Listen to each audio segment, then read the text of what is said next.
আলহামদুলিল্লাহি রাব্বিল আলামিন আর রহমানির রহিম মালিকি ইয়াউমিদ্দিন ইয়াকা না'বুদু ওয়া ইয়াকা নাস্তাঈন ইহদিনাস সিরাতাল মুস্তাকিম সিরাতাল লাযীনা আন'আমতা আলাইহিম গায়রিল মাগযুবি আলাইহিম ওয়ালাদ-দাল্লিন।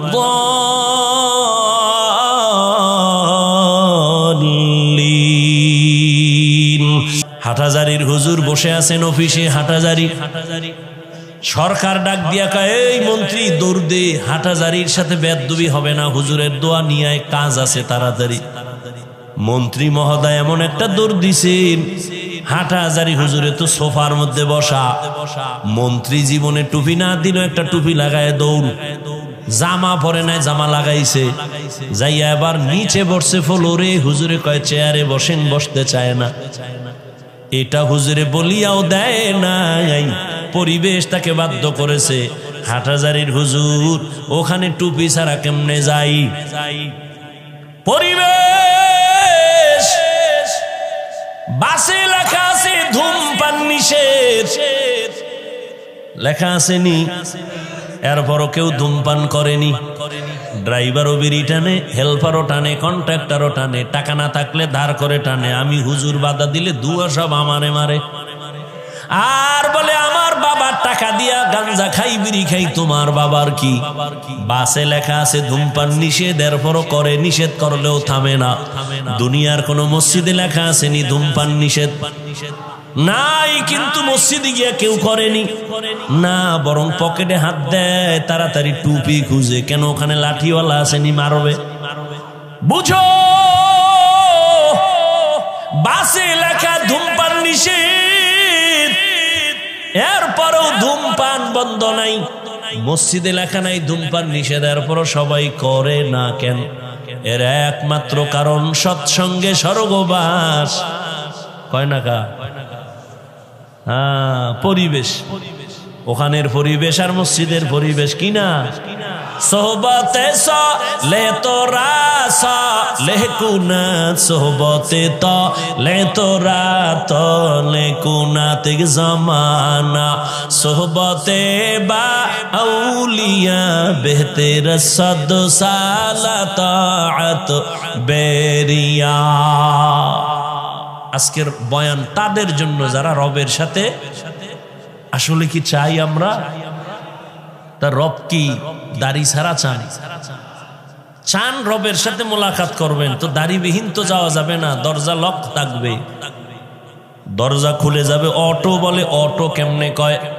স্ক্রিনের সাথে একটা লক লাগায় দিছে, চেহারাটা দেখলে তালা খুলবে। কেমন? কয় দাড়িওয়ালা চেহারা। আল্লাহ তাআলা বলেন, রবের সাথে যারা মুলাকাতের নিয়ত করেছো, তোমাদের জন্য কর্মসূচি দুইটা। এক, তোমরা নেক আমল করবা। দ্বিতীয়, আমল করতে গিয়া রবের ইবাদতের মধ্যে যেন অন্য কেউ অংশীদার না হয়, শিরিক না হয়। শিরিক এমন এক মারাত্মক অপরাধের নাম, শিরিক যুক্ত আমল কিয়ামতের ময়দানে ফালা নুকিমু লাহুম ইয়াউমাল কিয়ামাতি ওয়াজনা, ওজনই করা হবে না। ইন্নাল্লাহা লা ইয়াগফিরু আন ইউশরাকা বিহি ওয়া ইয়াগফিরু মা দুনা যালিকা লিমান ইয়াশা ওয়া মান ইউশরিক বিল্লাহ ফাকাদ দাল্লা দালালাম বাঈদা ওয়া মান ইউশরিক বিল্লাহ ফাকাদ ইফতারা ইসমান আযীমা ওয়া মান ইউশরিক বিল্লাহ ফাকাদ হারামাল্লাহু আলাইহিল জান্নাহ। যারা শিরিকের গুনাহ করবে তাদের জন্য জান্নাত হারাম হয়ে যাবে। আল্লাহর মতো আল্লাহ আছে মনে করা শিরিক, আল্লাহর গুণের মতো কারো গুণ আছে মনে করার নাম শিরিক, আল্লাহর ক্ষমতার মতো কারো ক্ষমতা আছে মনে করার নাম শিরিক। যারা মনে করবে তাদের নাম হলো মুশরিক। এরে নবীর আশিক, শিরিক থেকে নিজেকে বাঁচাও আর ইখলাসের সাথে নেক আমল করো। বেশি আমলের দরকার নাই। নবী বলেন অল্প আমল করো, তবে আমলটা ইখলাসওয়ালা হতে হবে, অর্থাৎ খালিসান লিওয়াজহিল্লাহি তাআলা। আমি যে কোনো কাজ করব একমাত্র আমার আল্লাহর সন্তুষ্টির জন্য, নবীজির তরিকায় করব। অল্প আমলও যদি হয় জান্নাতের দরজা খুলবে। অল্প আমল নাজাতের জন্য দরওয়াজা খুলবে। আল্লাহর এক বান্দি চূড়ান্ত গুনাহগার জাহান্নামী নারী। ও নগরকান্দা এলাকার পর্দার আড়ালের মা বোনেরা, কান লাগায় শুনেন রে মা বোন, এই দুনিয়ায় তো আপনার মতো দামি আর কোনো মা হতেই পারে না। আপনারা তো নবীদের মায়ের মতো মা, সাহাবায়ে কেরামদের মায়ের মতো দামি মা। আপনারা তো খাদিজা রাদিয়াল্লাহু আনহার মতো নারী, ফাতেমা রাদিয়াল্লাহু আনহার মতো দামি নারী, খাদিজা রাদিয়াল্লাহু আনহা, আয়েশা রাদিয়াল্লাহু আনহার মতো দামি নারী, ইসমাইল নবীর মা হাজেরা আলাইহা সালামের মতো দামি নারী। আপনারা তো ঈসা নবীর মা মারিয়াম আলাইহা সালামের মতো দামি নারী। আজ নগরকান্দার স্টেজে সারা নগরকান্দা ফরিদপুরের মানুষ তাকাইয়া তাকাইয়া দেখছে এই মাদ্রাসা থেকে যারা হাফেজে কোরআন হয়েছেন, আলেমে কোরআন হয়েছেন, আজকে তারা মর্যাদার ফজিলতের পাগড়ি নিলেন। কিয়ামতের দিন আমার আল্লাহ নিজের কুদরতের হাতের দ্বারা এদের মাথায় মুকুট পরাবেন। আজকে খবর নিয়ে দেখবেন এই হাফেজ আলেমের মা বাবার মতো এই দুনিয়ায় ঈদের আনন্দে আর কেউ নাই। ও পর্দার আড়ালের আম্মা জানেরা, বোনেরা, ও বৃদ্ধ বাবাজি, ও যুবক, কয়দিন আর দুনিয়ায় বাহাদুরি করবা? ওই জাহান্নামী গুনাহগার বান্দি জীবনে এমন কোন গুনাহ নাই করে নাই। একদিন রাস্তা দিয়া রওয়ানা, হঠাৎ দেখে রাস্তার কিনারায় একটা কুকুর ক্ষুধার তৃষ্ণায় কান্না করে, জিহ্বা বের হয়ে গেল। ওই আল্লাহর বান্দি জাহান্নামী, অন্তরের মধ্যে মায়া জন্ম হয়ে গেল। দৌড়াইতেছি, কোথায় একটু পানি পাই, কুকুরের প্রাণটা ঠান্ডা করি। দৌড়ায় গেল, খুঁজে খুঁজে একটা পানির কূপ পাইয়া পানি উঠাবে, কিন্তু পানি অনেক নিচে, উঠাবার কোনো পাত্র নাই। আল্লাহর বান্দির পায়ে ছিল চামড়ার মোজা, মোজাটা খুলিয়া আল্লাহর বান্দি যখন পানি উঠাইতে চাইল, দেখে মোজার নিচে আরো পানি, কেমনে উঠানো যায়? আল্লাহর বান্দির মাথায় বড় একটা ওড়না পেঁচানো ছিল। এত বড় জাহান্নামী নারী, গুনাহগার, এরপরেও বড় ওড়না মাথা ঢেকে চলে। আর বর্তমান মুসলমানের সন্তান আমার বোনেরা মাথায় ওড়না তো পরেই না, টুকটাক যা পরে তাও গলার মাফলা বানায়া ফ্যাশন করতেছি। ওড়না পরে না। যেই ঘরের নারী ঠিক মতো ওড়না পরবে না, ওই ঘরে রিজিকের কোনো বরকত হবে না। এরে আম্মা জান, ওই জাহান্নামী নারী ওড়না খুলিয়া ওড়নার এক মাথা মুজার সাথে বেঁধে পানি উঠাইয়া একটা দৌড় দিয়া কুকুরটারে পানি পান করায় দিছে। কুকুর ঠান্ডা মাথায় ঘুমায় পড়েছে। রহমতের নবী হাদিস শুনাইতেছেন সাহাবাদেরকে, ও সাহাবায়ে কেরাম, ওই মহিলাটা পানি পান করানো মাত্র একটা গায়েবী আওয়াজ কে যেন ডেকে বলে, ও আল্লাহর বান্দি, জীবনে যত গুনাহ করছো, এই কুকুরের পানি পান করাবার মতো একটা ভালো আমল করেছো, এর বরকতে তোমার জীবনের সব গুনাহ মাফ হয়ে গেছে। আতিনা ফি দারে দুনিয়া না হাসান, আতিনা ফি দারে উকবা না হাসান, ইয়া গিয়াসাল মুস্তাগীসিন ইহদিনা লিফতিখারা বিল উলুমে ওয়াল গিনা।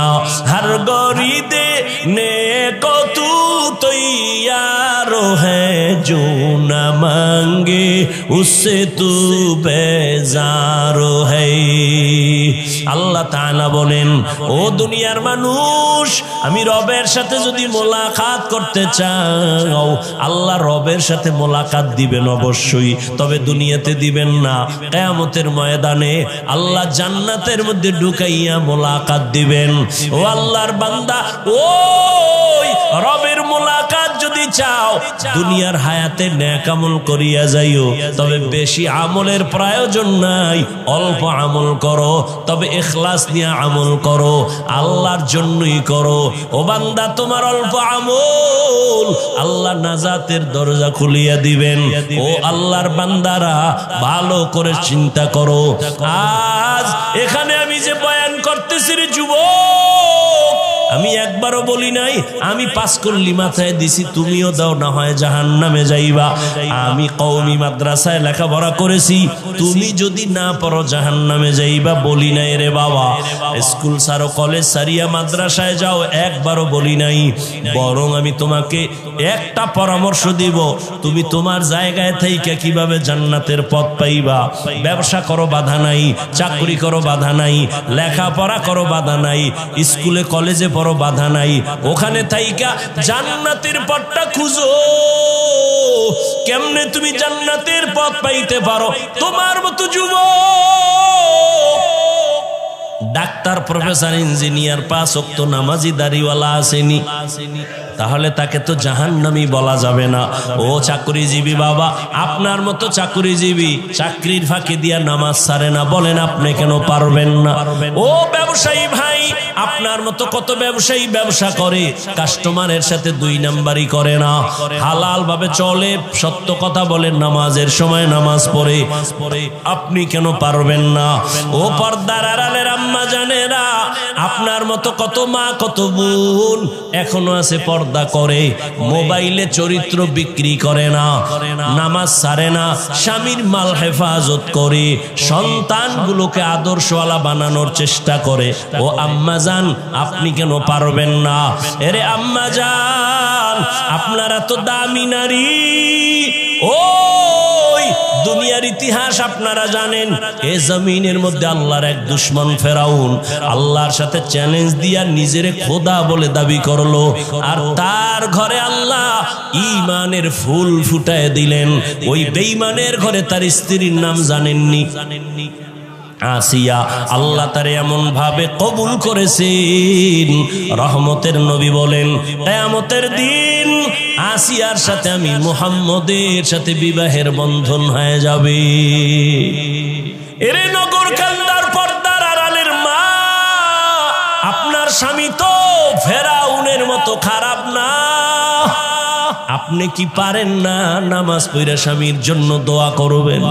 আপনি যদি স্বামীরে বুঝাইতেন, ও স্বামী আমার, নামাজ পড়িও, আর আল্লাহর কাছে হেদায়েতের দোয়া করতেন, আল্লাহ আমার স্বামীরে হেদায়েতের দৌলত দাও, নামাজি বানাও, আমার স্বামীর কামাই রুজি ব্যবসায় বরকত দাও। আর মাঝে মাঝে যদি স্বামীরে বুঝাইতেন আর বলতেন, স্বামী, মা বাবার আদর চাইরা তোমার ঘরে আসি, না খাইয়া থাকলেও আসি, খাইয়া থাকলেও আসি, তোমার কাছে আমার দাবি, জীবনে একটা হারাম টাকা ঘরের মধ্যে ঢুকাইবা না, কোনো কামাই রুজি অবৈধভাবে করবা না, অবৈধ টাকার খানা খাইয়া আমাদের রক্ত নাপাক করব না, আমাদের সন্তানদের রক্ত নাপাক করব না। আম্মা জান যদি বুঝাইতে পারতেন, আপনার স্বামী কোনোদিন অবৈধ হারাম টাকা ঘরে নিতে পারতো না। এরে আম্মা জান, আজ আপনার আদর্শ এত দামি আদর্শ, আপনার আদর্শের দ্বারাই তো একটা সন্তান আদর্শবান হবে। একটা গাছ ভালো হলেই তো গাছের ফল ভালো হবে। এরে আম্মা জান, আবার বাবার কথা বলি না কেন তাও তো প্রশ্ন করতে পারেন। শুধু আমাদের বলেন কেন ভাই, বাবার কথা কেন বলেন না? রহমতের নবী আপনাদের মর্যাদা বাবার তুলনায় বেশি দিয়েছেন। ও আম্মা জানেরা, একটা সন্তান বাবার তুলনায় মায়ের কাছে সময় বেশি কাটায়, এবং মা যা করে ওটা দেখে দেখে সন্তান শিখে। দেখবেন যেই ঘরের মা 5 বেলার নামাজ পড়ে, হঠাৎ আজান হয়ে গেছে, আম্মা জান কাপড় টেনে মাথা ঢেকে দিয়েছেন, দেখবেন দেখে দেখে বাচ্চাটাও আজান দিলে মাথার কাপড় টেনে দেয়। মা দৌড়ে গেছে অজু করার জন্য, বাচ্চাটাও মায়ের দেখা দেখি অজু করতে গেল। মা সুন্দর করে অজু বানাইছে, বাচ্চাটা তো অজু বুঝে না, অজু বানাইতে গিয়া হাফ গোসল কইরা জামা ভিজায় ফেলছে। মা অজু বানাইয়া যায় নামাজে দাঁড়াইয়া হাত বুকে লাগাইয়া সূরা পড়া শুরু করলো, আলহামদুলিল্লাহি রাব্বিল আলামিন আর রহমানির রহিম মালিকি ইয়াউমিদ্দিন ইয়াকা না'বুদু ওয়া ইয়াকা নাস্তাঈন ইহদিনাস সিরাতাল মুস্তাকিম সিরাতাল লাযীনা আন'আমতা আলাইহিম গায়রিল মাগযুবি আলাইহিম ওয়ালাদ-দাল্লিন।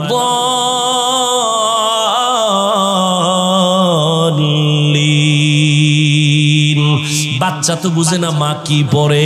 ওই বাচ্চাটা মায়ের ঠোঁটের দিকে তাকাইয়া দেখি মা ঠোঁট নাড়ায়, ওই বাচ্চাটাও দাঁড়ায় দাঁড়ায় ঠোঁট নাড়ায়। মা যখন রুকুর ভেতরে যায়, সন্তানটাও রুকুর মধ্যে যায়। মা যখন সেজদায় চলে যায়, বাচ্চাটাও সেজদায় যায়। মা সেজদা দেয় নাক আর কপাল লাগাইয়া, বাচ্চাটা গাল লাগায় মায়ের মুখের দিকে তাকায়, দেখে মা ঠোঁট নাড়ায়, বাচ্চাটাও ঠোঁট নাড়ায়। আমার রবের অন্তরে মায়ার জোশ।